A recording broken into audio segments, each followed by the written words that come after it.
So we are still working on our generator, trying to get that figured out. Apparently there's some screws we're supposed to remove, but there's only like an inch of space. Like every RV thing, it's like this big, this much space to get a screwdriver in there. Yeah. I just don't see it happening. Yeah. But also, our middle AC is just not cooling. It feels like it's just a fan running. And we're headed to Utah, so I'm kind of nervous about how hot that's going to get. Yeah, it's only 80 degrees today, and it's keeping it at 79. When the rest of the camper, like the bedroom and the garage, are fine. Like they're not even running all day, so Yeah. definitely an issue.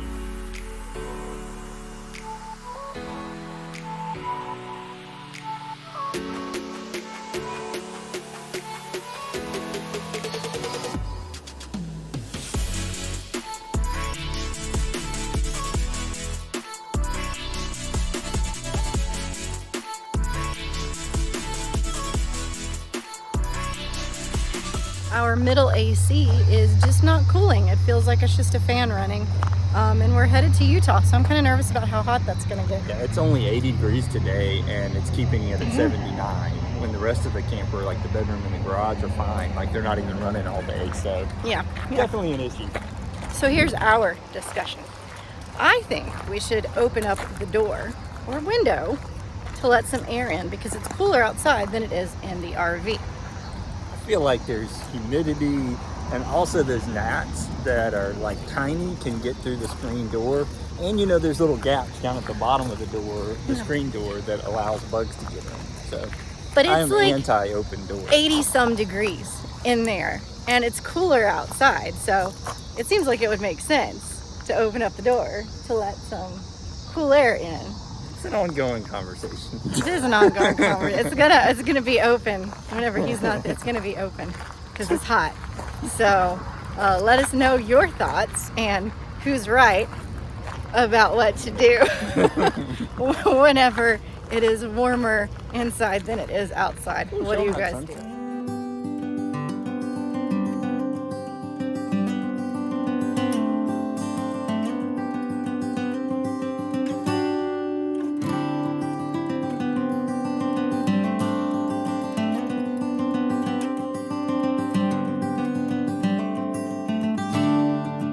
Fast one down here, I'll taste test it for you. Nudge it off the edge there, I'll get it. I won't even let it hit the ground. How about from over here? You slide it off at this edge. Sit down. Ready? Ready? There's a girl. That's from Grandpa. Oh, it is a good birthday after all.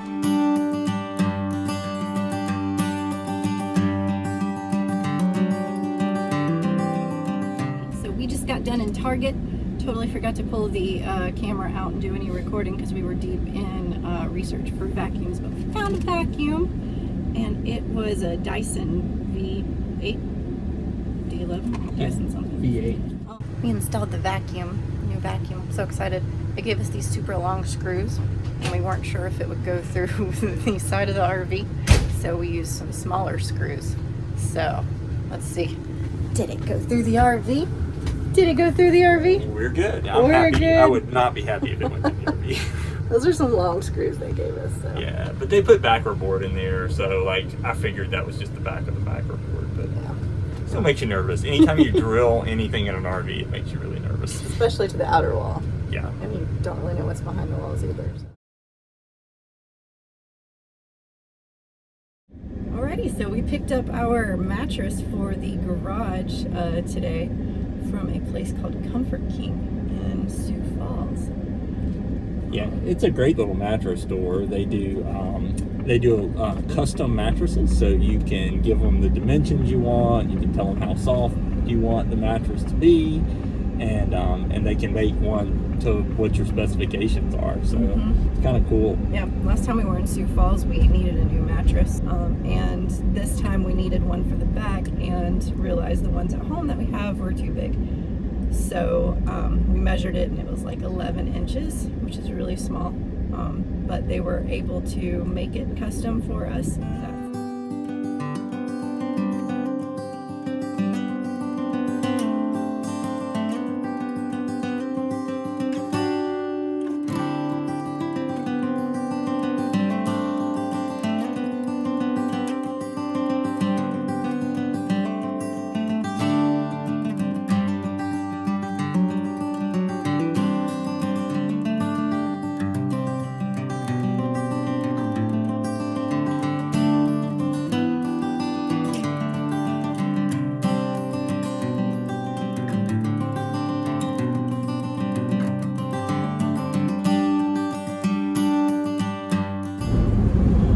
Hey guys, we're out in South Dakota today, and I think we've mentioned before, but we had a little bit of an air conditioner issue with our camper. So the middle AC unit died. So when we were out in Sioux Falls, we got it diagnosed so that we could submit it for warranty repair. But of course that takes 2 or 3 weeks, and we have a trip planned to Zion. So we thought, well, it's not too bad because it was in the 70s there. It's 99 degrees today in Rapid City, so we're feeling the heat inside the camper. Thankfully, we still have 2 other ACs, but it's a 46-foot camper, so they're really struggling to try to keep it cool in there. It's supposed to be in the upper 90s at Zion all week. Yeah. It's going to be too hard. So we are on our way to a Camping World to see if we can at least get some kind of a portable AC unit to try to keep the den a little bit cooler. Also, we were talking about the fact that I don't ever really hear people talking about how dry it is out here, but like we both woke up and our like throats were sore and our lips were sore, our lips Eyes were were dry. and nose was dry, and like it's just a very different environment. Always carrying an extra bottle of water, some chapstick, some variety of stuff to help with that. Yeah. But really hoping that we can get the AC fixed at least a little bit today, so the other 2 don't have to work as hard and it can stay a little bit cooler in there. So we'll let you know if we find anything at Camping World that helps. Alrighty, so we got this Eva light. It's a little air cooler. It really only cools the space in front of you, so not the whole room, but it should hopefully knock the heat out a little bit, hopefully. Taking our Eva Chill out of the box, Eva Light Plus. It comes with these fun little stickers and wants us to have a really cool time together. I also hope we have a really cool time together too. I'm tired of having a hot time together. Of course, Stacy's approach is to read the directions, and mine is just to pull it out and start pulling stuff apart. Go figure. Right? Oh, maybe 82 is what it is now. And it can cool to 70. Can you feel it on the other side of the island? Oh, I can slightly. Mm-hmm. Yeah. Mm-hmm. Yeah, you can feel it over here. Okay. Well, that's good. Yeah. It said up to like 9 feet, 3 meters.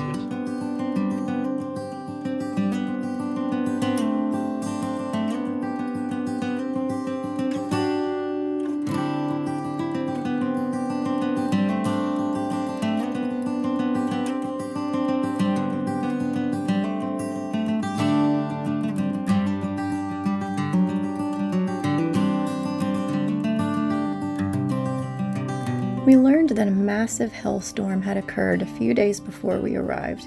So the big hailstorm that came in, they had like 70, 75 mile an hour winds here and a bunch of really bad lightning. So as we're hiking the trail, you can see where some of the trees came down, and then you can also see sporadic trees that have charred marks. So it's like lightning struck that particular tree. I've never seen a tree that lightning had struck before, so it's really interesting.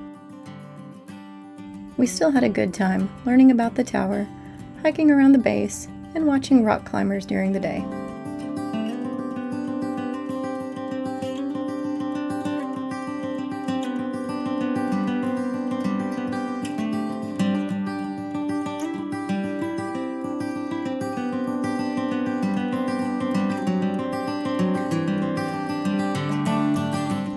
Wood cedar's my favorite. I could live in cedar.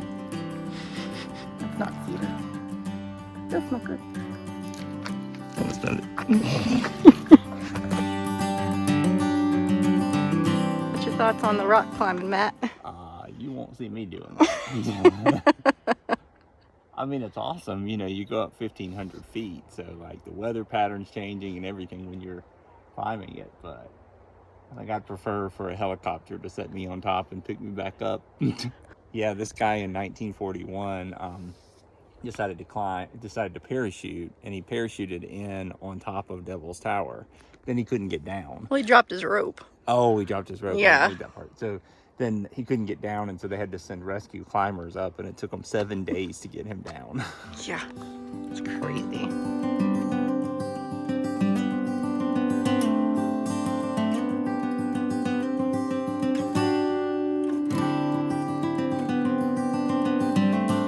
campground also had some fun things to offer, like mini golf. Ah, I got you. Look at that thing go.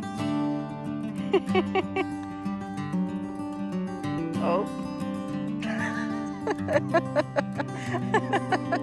And they show close encounters of the third kind on an outdoor screen every night.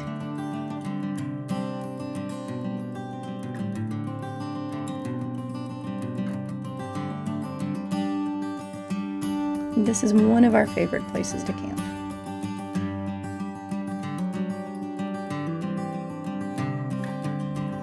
The stars are beautiful.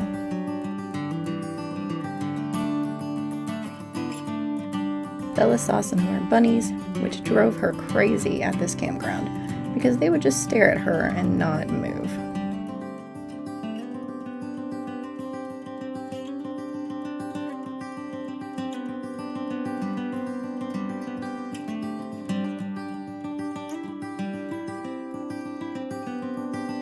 So while Stacy and I were in Wyoming, we got a kind of a final offer on our house. It had been a little bit of back and forth with the people who were buying in and whether they were going to buy it or not.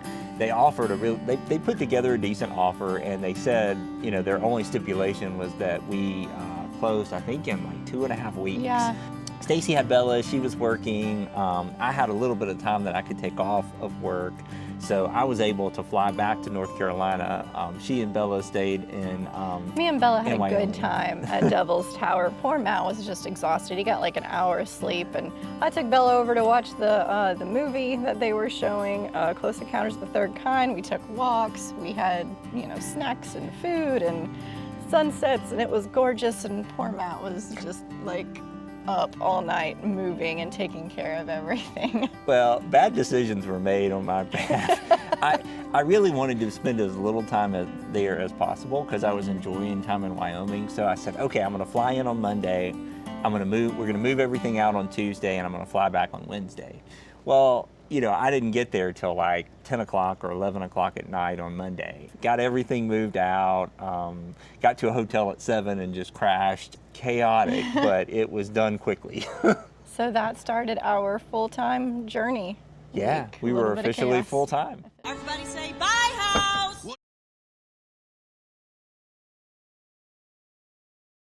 This generator has been a bit of a nightmare, as you all know from the last episode, as you saw oil spilling out of the bottom of our generator. It was horrible. It was horrible. I'm glad we kind of got it sorted out.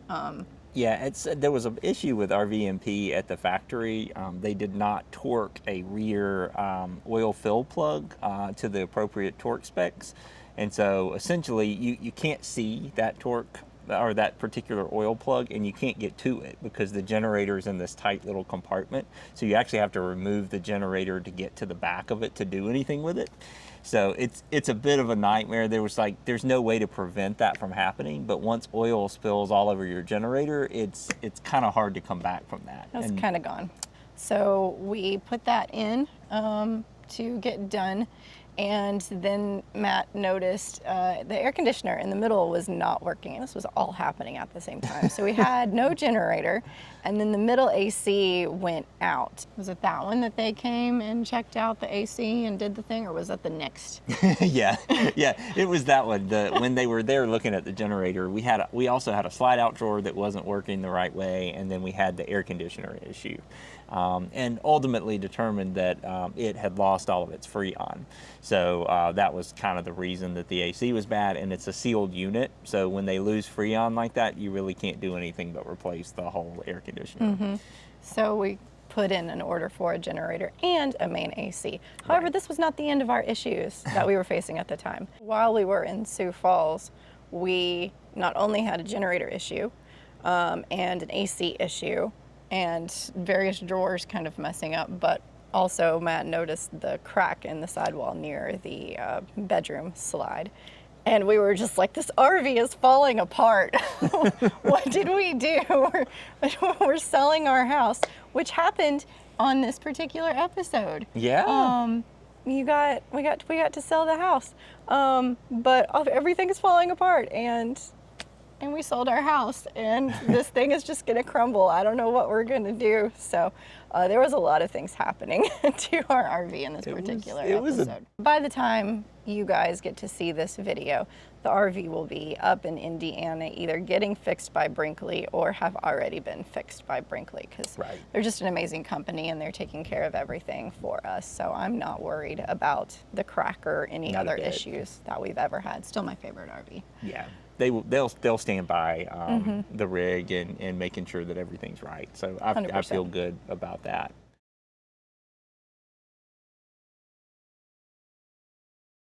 When you have an RV, there's always going to be stuff that comes up and just messes up your plans. You can do your best to get things sorted out and know where you want to go and what you want to do and have everything absolutely perfect. But life in general throws you curveballs, and RV life is absolutely no exception and will throw you some wicked ones. So I think it's really important in that flexibility piece that's super important for RV living, just to be ready for that and to still find a way to have fun and enjoy the journey and life together. And we've talked about the joy in the detours and the side quests, and sometimes things don't go to plan and you got to go a different direction, but just be open to that flexibility. And that's one of the beauties of RVing, is that you have your home with you, and if you don't want to go north, you can go south. Like it's an easy decision. So just make an adjustment and be okay with the changes that have been made, and be flexible enough to continue enjoying life and what it has to offer, because again, there's just so much out there. You don't want all of the curveballs that life throws at you to stop you from enjoying it. Well said. Yes. Nice. Next time you're going to see us head towards Colorado instead of Utah, and have some of the most amazing experiences that I would love to do again. Oh yeah. Multiple times. Go to high elevation in the summer. Like it was so much better. Best decision we could have made at that point. And you're going to see some more things start to fall apart a little bit. Yeah.